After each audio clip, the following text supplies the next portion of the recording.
It was just another busy morning at the bustling supermarket. Shoppers moved through the aisles, picking up essentials, chatting on their phones, or wrangling children who begged for colorful snacks and treats. The store was alive with the sounds of everyday life, shopping carts rattling, checkout scanners beeping, and the occasional friendly laugh exchanged between customers and staff. Among the sea of faces that came and went, no one noticed the unassuming man in a casual hoodie and jeans, pushing a nearly empty cart and quietly observing the scene around him. This man wasn't an ordinary shopper. He was the CEO of this very supermarket chain, stepping out of the comfort of his office for a rare hands-on experience in his store.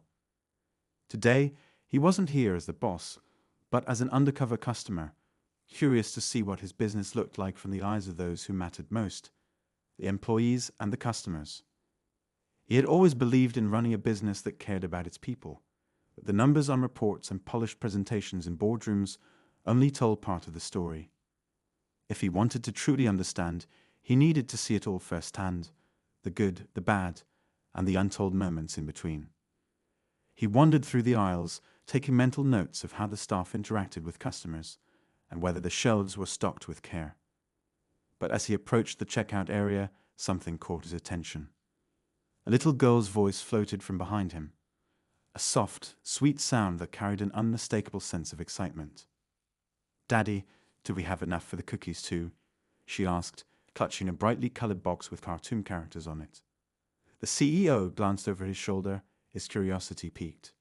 The girl couldn't have been more than 7 years old, her hair tied in two messy pigtails, her eyes wide with hope as she looked up at her father.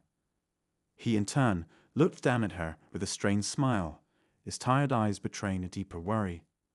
The father checked the small pile of groceries in their cart. Bare essentials like bread, milk, and a few cans of soup, and hesitated.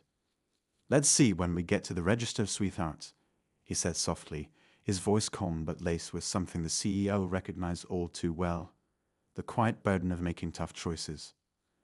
The man's words lingered in the CEO's mind as he turned back to his own cart. For the first time that day, he felt something stir inside him, something beyond his professional curiosity. He'd come here expecting to analyze operations, but now he'd found himself listening intently, his focus drawn to the little family behind him. As the line moved forward, the father and daughter's quiet conversation continued, oblivious to the world around them. The CEO couldn't help but steal another glance. The girl was still holding the box of cookies, her tiny hands gripping it tightly as though letting go might mean losing a small but precious dream. Her father, meanwhile, was mentally calculating every penny they'd spent, pulling a small stack of carefully folded bills from his wallet. When it was their turn to check out, the father placed the items on the conveyor belt one by one, each movement deliberate. The CEO watched, his heart tightening as he noticed how the man paused before adding the cookies to the pile, as if weighing the cost against the smile it would bring his daughter. Then, just as the cashier rang up the total, the father froze. The CEO could see it, the slight twitch of his hand, the way his eyes darted to the screen and back to his wallet. The number was just a little higher than he'd hoped. The father hesitated, then reached for the box of cookies with an apologetic glance at his daughter. "Maybe next time, honey," he said, his voice gentle but filled with a quiet heartbreak that pierced the CEO to his core. The little girl nodded, trying her best to be brave. "It's okay, Daddy," she said, though her face told a different story. In that moment, the CEO felt a lump form in his throat. He had always believed in making his stores a place where families could feel cared for, where no one had to make such difficult choices over something as simple as a box of cookies. But standing there, witnessing this raw and deeply human moment, he realized just how far removed he'd been from the everyday struggles of the people he aimed to serve. As the cashier removed the cookies from the total, the CEO made a decision he hadn't planned for. With his heart pounding and emotions swirling, he stepped forward, ready to act. What happened next would leave not just the little family, but the entire store deeply moved, and would change the way he thought about his role forever. The CDO hesitated for a brief moment, his mind racing as he tried to decide what to do next. He didn't want to embarrass the father or draw unnecessary attention to their situation, but he also couldn't walk away from what he'd just witnessed. Something about that little girl's hopeful face and her father's quiet struggle had struck a nerve deep within him. This wasn't just about cookies, it was about something much bigger, something he hadn't fully understood until now. The line behind him was growing, and the cashier looked up expectantly. "Sir, will that be all for you today?" she asked, snapping him out of his thoughts. "Actually," he began, his voice steady but soft, "can you add the cookies from their order to mine?" He nodded toward the little family ahead of him, keeping his tone casual, as though this were the most natural thing in the world. The cashier blinked, her eyes darting between him and the father. "Are you sure?" she asked, lowering her voice slightly. "Yes," he replied firmly, handing over his card before the father could protest. "Please don't say anything to them. Just bring it through." The cashier hesitated for a moment, but then gave a small nod, her lips curving into a knowing smile. She scanned the cookies and placed them into the bag with the family's groceries, carefully avoiding eye contact with the father. The CEO exhaled, feeling a small sense of relief. It wasn't much, but it was something. The father, oblivious to what had just happened, thanked the cashier and began loading the bags into their cart. He turned to his daughter, his voice tinged with guilt. "I'm sorry about the cookies, sweetheart. I promise, next time." Before he could finish, the cashier spoke up, her voice light and cheerful. "Actually, sir, it looks like the cookies made it through after all. Someone must be looking out for you today." The father froze, his brow furrowing in confusion. "What? But I—" He glanced at the receipt in his hand, then at the bag containing the cookies, as if trying to piece together what had just happened. The little girl's face lit up with joy. "Daddy, look. We got them," she exclaimed, clutching the box to her chest like it was the greatest treasure in the world. The father's confusion melted into a mixture of relief and gratitude. He looked around the store, as if searching for the mysterious benefactor, but the CEO had already turned away, pretending to focus on his own groceries. He could feel the father's eyes on him, though, and he couldn't help but glance back. Their gazes met for a brief moment, and the father gave him a small, almost imperceptible nod. A silent thank you that spoke volumes. The CEO nodded back, his chest tightening with a mix of emotions he hadn't expected to feel when he walked into the store that morning. This was why he'd started this company in the first place, to make a difference, even in small, everyday ways. But as he watched the father and daughter walk out of the store, he realized there was so much more he could be doing. As he pushed his cart through the aisles, his mind wandered to his own childhood. He hadn't always been the man in charge of a successful supermarket chain. He'd grown up in a modest home, where money was often tight, and his parents had to make difficult choices, just like the father he'd just helped. He remembered the sting of wanting something. A toy, a treat, or even just a small moment of joy, and hearing his parents say, "Maybe next time." Those memories had driven him to work hard, to build a life where he never had to say no to his own family. But somewhere along the way, he'd lost touch with the very people his business was supposed to serve. Seeing that little girl and her father had reminded him of the struggles that so many families face every day, struggles that didn't show up in sales reports or profit margins. As he continued shopping, he paid closer attention to the people around him. He noticed the young mother with 2 kids in tow, carefully comparing prices before placing items in her cart. He saw the elderly couple debating whether to splurge on a small dessert to share. He even overheard 2 teenagers in the snack aisle pooling their change to buy a bag of chips. Everywhere he looked, he saw stories, real human stories of people trying to make the best of what they had. It was humbling, and it was eye-opening. For the first time in years, he felt like he truly understood what his business was about. It wasn't just about selling groceries. It was about creating a space where people felt seen, valued, and supported. But the more he observed, the more questions began to swirl in his mind. How many other families were quietly struggling, just like the father and daughter he'd helped? Were his stores doing enough to make life a little easier for them? And what could he, as the CEO, do to bridge the gap between the polished image of his company and the reality of the lives it touched? These thoughts stayed with him as he finished his shopping and made his way to the parking lot. He loaded his bags into the trunk of his car. But before he could drive away, he noticed the little girl and her father again. They were sitting on a bench near the entrance, sharing a sandwich they'd just bought. The girl's laughter rang out as she tore off a piece of bread and offered it to a bird that had landed nearby. The CEO couldn't help but smile. It was such a simple moment, yet it was filled with so much warmth and love. It reminded him of something his own father used to say. Happiness isn't about having everything. It's about appreciating the little things that make life special. As he watched them, a new idea began to take shape in his mind. Maybe today wasn't just about observing or lending a helping hand. Maybe it was the start of something bigger, something that could change not only the lives of his customers, but also the way his company operated. He didn't have all the answers yet, but he knew one thing for sure. This was only the beginning of his journey. What had started as a simple trip to the supermarket had turned into a powerful reminder of what truly mattered. And he wasn't going to let that lesson go to waste. The CEO took one last look at the little family, then started his car and drove away, his mind racing with possibilities. Whatever came next, he was determined to make it count, not just for his business, but for every person who walked through the doors of his stores. Driving home, the CEO couldn't shake the images of the little girl and her father from his mind. The moment had burrowed deep into his thoughts, replaying over and over like a quiet echo he couldn't ignore. His office, his meetings, his neatly organized spreadsheets, all of it suddenly felt distant and disconnected from the reality he'd witnessed that day. The store wasn't just a place where people bought food. It was a reflection of their lives, their struggles, and their triumphs. Somehow, he had allowed himself to forget that. Back at his spacious home, he unloaded his groceries but left them on the counter, untouched. Instead, he sat by the window with a cup of coffee, staring out at the dimming sky.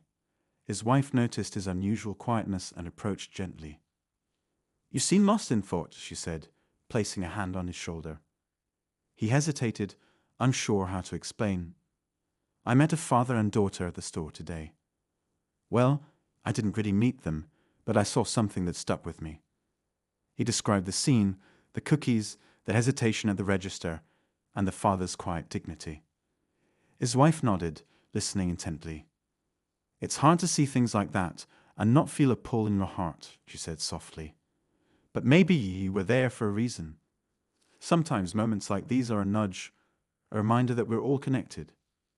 Her words settled into his thoughts, but they didn't give him the answers he sought. He realized he needed to dig deeper, to understand what more he could do. The next day, he made a bold decision. Instead of returning to his office, he went back to the store, this time determined to stay longer and observe more. He told no one who he was, blending in as just another customer. In the hours that followed, he saw patterns that both inspired and troubled him. He noticed the cashier from the day before, who treated every customer with kindness despite the long line and relentless pace. He saw a stockboy quietly helping an elderly woman who struggled to reach a can on the top shelf. But he also saw employees who looked tired, stretched thin, and unable to do more than the bare minimum. He overheard customers complaining about rising prices, sighing as they put items back on the shelves. The weight of what he saw began to press down on him. This wasn't just about one family or one moment. It was about systemic challenges, issues that couldn't be solved with a single kind gesture. He thought about his role as CEO and how far removed he'd become from these realities. For years, he had relied on reports and data to make decisions, but numbers didn't tell the whole story. They didn't capture the father deciding between cookies and groceries, or the cashier's weary smile after hours on her feet. As the day stretched into the evening, he found himself wandering back to the bench near the entrance, where he'd last seen the father and daughter. The spot was empty now, but the memory lingered. He thought about his own family, his wife, his children, and how fortunate they were to never have to worry about such choices. But what about the families who walked through his stores every day? How many more were out there, quietly struggling, their stories untold? That night, he sat at his desk, scribbling ideas on a notepad. He thought about creating programs to help families in need, about finding ways to support his employees better. But as the pages filled with notes, he realized something important. None of this would matter if he didn't understand the people he was trying to help. He needed to hear their stories, to walk in their shoes, to truly grasp what they face every day. The next morning, he made another unannounced visit to a different store in the chain. This time, he struck up conversations with customers, asking about their experiences in the store. He was careful not to reveal his identity, wanting honest answers rather than guarded responses. Most people were polite but reserved, their answers brief. However, one woman opened up. "It's tough out here," she said, her voice tinged with exhaustion. She was a single mother juggling 2 jobs, and the supermarket was her lifeline. "I appreciate the deals when they have them, but even then, I have to stretch every dollar. Sometimes I skip meals just to make sure my kids have enough." Her words hit him hard, but it wasn't just what she said. It was the look in her eyes, a mixture of resilience and fatigue that spoke of years of struggle. He thanked her and moved on, but her story stayed with him. As the day went on, he spoke with more people. A young couple shared how they budgeted down to the last penny, carefully planning their meals for the week. A teenager working his first job explained how he used his paycheck to help his family pay bills. An older man on a fixed income talked about the choices he had to make between food and medicine. Each story added another layer to the picture, deepening his understanding of the challenges people faced. It wasn't just about affordability or convenience. It was about dignity, about creating a space where people felt cared for, not judged. He also spent time observing his employees. Many of them worked tirelessly, doing their best to keep the shelves stocked and the lines moving. But he noticed the cracks in the system. Understaffed shifts, limited training, and a lack of recognition for their efforts. He realized that if he wanted to truly make a difference, he couldn't just focus on the customers. He had to take care of his team as well. As the sun set on his second day of undercover work, the CEO felt both overwhelmed and determined. He didn't have all the answers yet, but he knew one thing: change was needed. Real, meaningful change that went beyond surface-level fixes. And it wouldn't be easy. It would require tough conversations, bold decisions, and a willingness to challenge the status quo. Driving home that night, he couldn't help but think back to the little girl and her father. Their story had been the spark, but now he saw the bigger picture, the countless lives that intersected within his stores, each one carrying its own joys and struggles. He didn't know exactly what his next steps would be, but he knew he couldn't turn away. As he pulled into his driveway, he made a silent promise to himself. He would do better, not just as a CEO, but as a human being. The road ahead was uncertain, but for the first time in a long time, he felt a sense of purpose that went beyond profits and spreadsheets. This wasn't just about running a business. It was about making a difference, one story, one family, one choice at a time. The following morning, the CEO arrived at the office earlier than usual, carrying a weight that felt heavier than any financial report or strategic plan he faced before. The walls of his sleek, modern office, once a source of pride, now felt cold and distant. He looked out at the city skyline, a view that usually filled him with accomplishment, but today it only served as a reminder of how far removed he'd been from the heart of his business. He sat down and began drafting a memo to his executive team, outlining his desire to make changes. But as his fingers hovered over the keyboard, he hesitated. What exactly was he asking them to do? He couldn't simply mandate empathy or innovation. Real change required understanding, and he wasn't sure if they would see the urgency he now felt so deeply. The numbers on paper didn't capture the stories he had heard, the faces he had seen, or the quiet desperation in the voices of struggling customers and employees alike. For the first time in years, he felt uncertain about how to lead. He pushed away from his desk and decided to go straight to the source once more, this time with a bold idea. He contacted the store manager of one of the busiest locations and asked if he could shadow an employee for the day.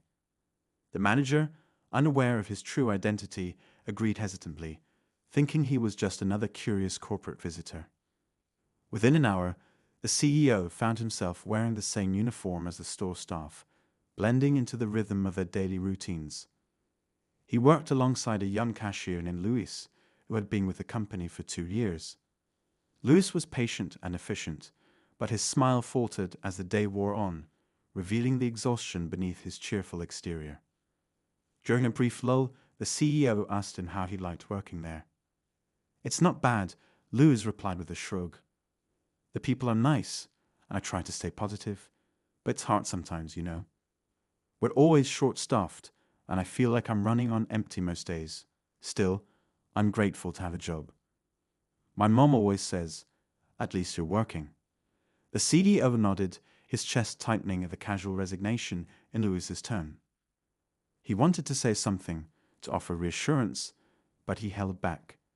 Instead, he spent the rest of the shift observing closely, noting every challenge Louis and the other employees faced, from malfunctioning equipment to impatient customers to the lack of time for breaks. As the day stretched on, the CEO's unease grew. These were problems he could fix, but why hadn't they been addressed before? How many times had employees like Louis quietly endured, thinking their voices wouldn't be heard? He realized that his company's culture might be part of the problem, and that thought unsettled him deeply. Later that evening, as he helped stock shelves in the frozen food section, he overheard 2 employees talking in hushed tones.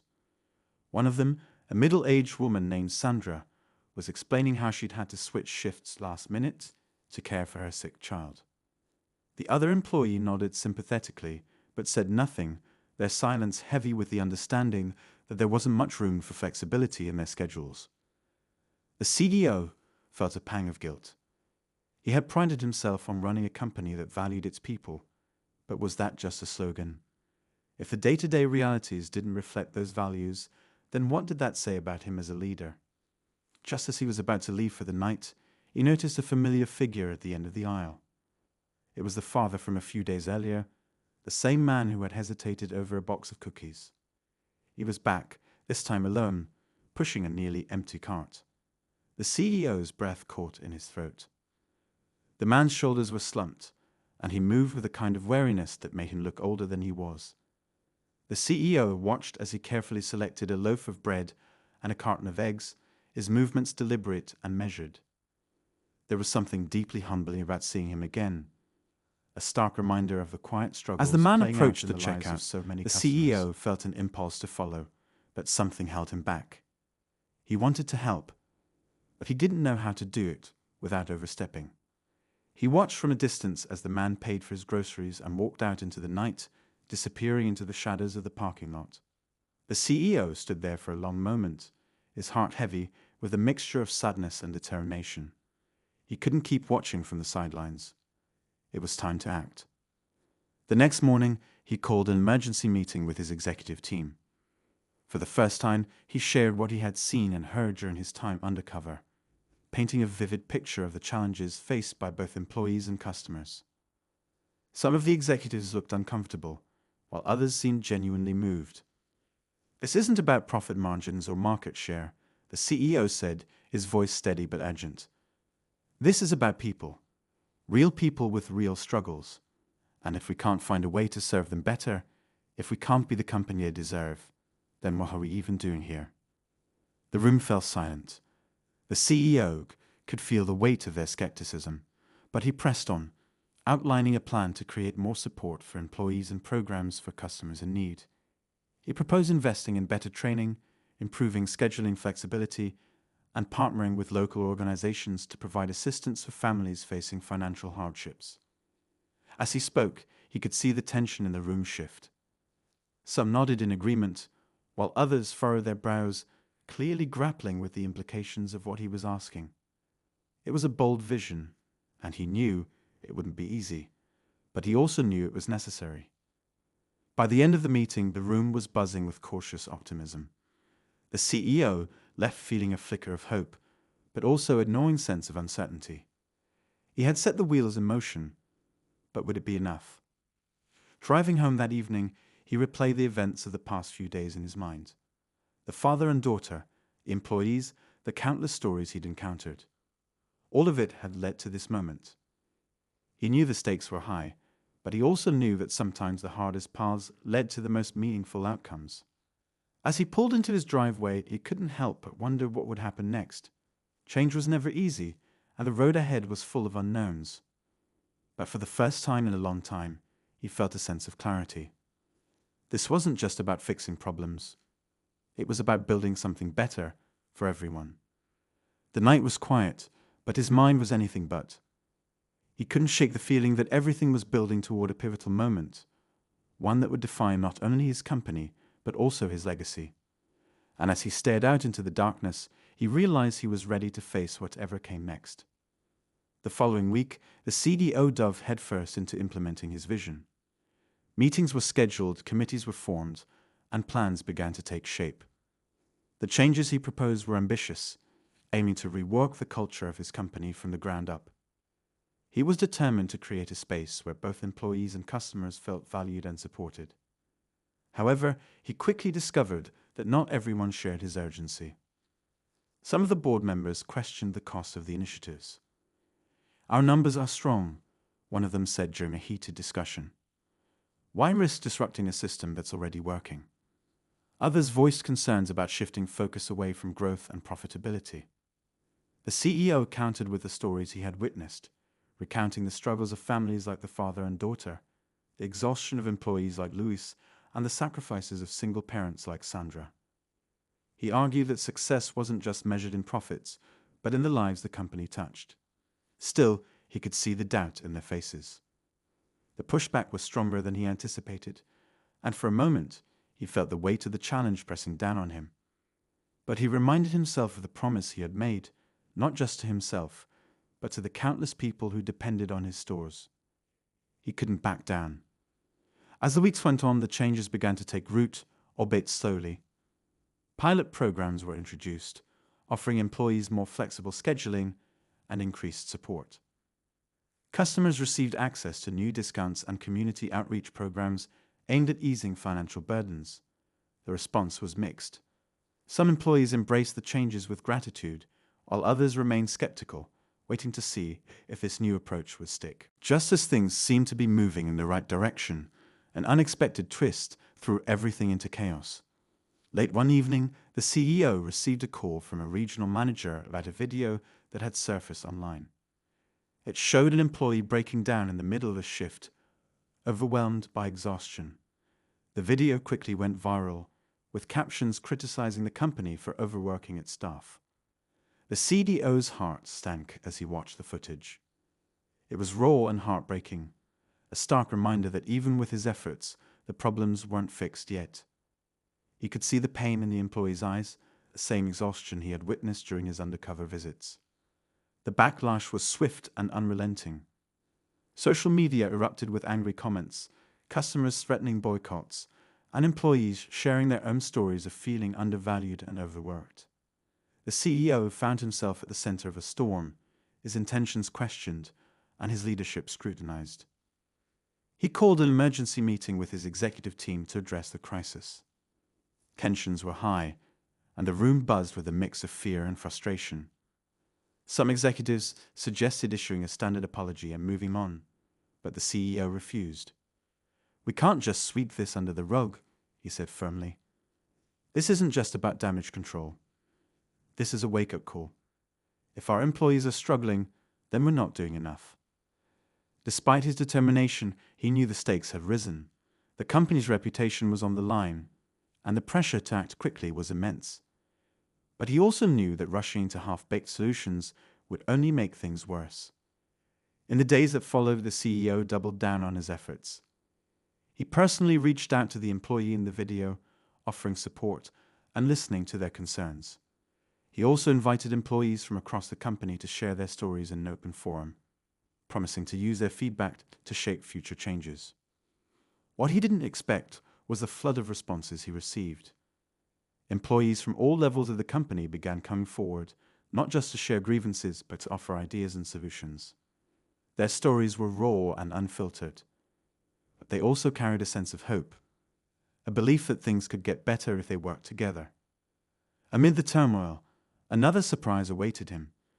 During one of the open forums, a young woman stood up and introduced herself as the daughter of the man he had seen in the store weeks ago. She explained that she had taken a part-time job at the store to help her father after her mother passed away. Her voice trembled as she spoke. "This store is more than just a job for me," she said. "It's a lifeline. But sometimes it feels like no one really sees us, like we're just here to fill shifts and stock shelves.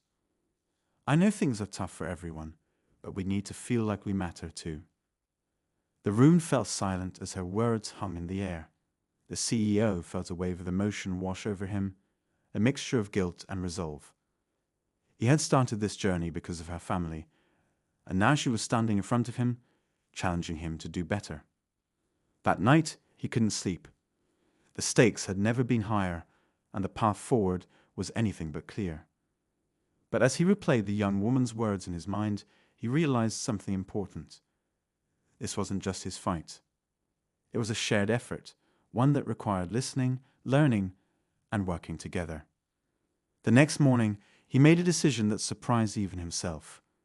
He announced plans to host a company-wide town hall, inviting employees, customers, and community members to share their perspectives and ideas. It was a risky move, opening himself up to criticism on such a public scale, but he knew it was the right thing to do. As the date of the town hall approached, the tension grew. The CEO could feel the weight of everyone's expectations, the eyes of the public watching closely. But he also felt a sense of determination, a belief that this was the turning point he had been searching for. In the final days leading up to the event, he worked tirelessly with his team, preparing for every question, every concern, every possibility. But deep down, he knew there were no guarantees. The path ahead was uncertain, and the stakes had never been higher. And yet, as he stood on the brink of what felt like the most important moment of his career, he couldn't help but feel a spark of hope. This wasn't just about fixing a company. It was about building a future where everyone felt seen, valued, and supported. And for the first time, he believed it might actually be possible. The day of the town hall arrived, and the atmosphere was electric. Employees and customers filled the large auditorium, their faces a mix of curiosity, skepticism, and hope. The CDO stood backstage, his heart pounding. He had faced countless boardrooms and high-stakes negotiations, but nothing had prepared him for this. As he stepped onto the stage, a hush fell over the crowd. He looked out at the sea of faces, recognizing some of the employees he had worked alongside, the young woman who had spoken up, and even Luis, who gave him a subtle nod from the second row. He began by acknowledging the challenges the company faced and the missteps that had led them here. His voice trembled slightly but grew steadier as he spoke. "I'm here today because I've seen what happens when we stop listening, when we prioritize numbers over people. That's on me, and I take full responsibility. But I'm also here because I believe we can change. Together." The room remained silent, but the tension began to ease. One by one, employees and customers stepped forward to share their experiences. Some spoke of long hours and feeling unseen, while others praised small acts of kindness from their coworkers. A father of 3 described how the store's new community program had helped him feed his family, his voice breaking with gratitude. It was an emotional roller coaster, but the CEO listened intently, jotting down notes and responding thoughtfully. He'd felt a sense of connection he hadn't experienced in years. This wasn't just about fixing problems, it was about rebuilding trust. Toward the end of the town hall, the young woman who had spoken at the forum stood up again. This time she held a small envelope in her hands. She introduced herself to the crowd, explaining how her family had struggled after her mother's death and how the store had been a lifeline for them. Then she turned to the CEO. "This is something my dad wanted to share," she said, her voice trembling. He didn't know how to say it, but he wrote it down. She handed him the envelope, and the room fell silent as he opened it. Inside was a short note written in shaky handwriting. It read, "Thank you for seeing us. For the first time in a long time, we feel like we matter. The CEO's throat tightened as he read the words aloud. A ripple of emotion spread through the room, and for a moment, everything felt still. It was a small gesture, but it carried immense weight. a reminder of why he had started this journey. As the crowd erupted into applause, he felt a wave of relief and gratitude. The town hall had been a success, a turning point that gave him the momentum he needed to move forward.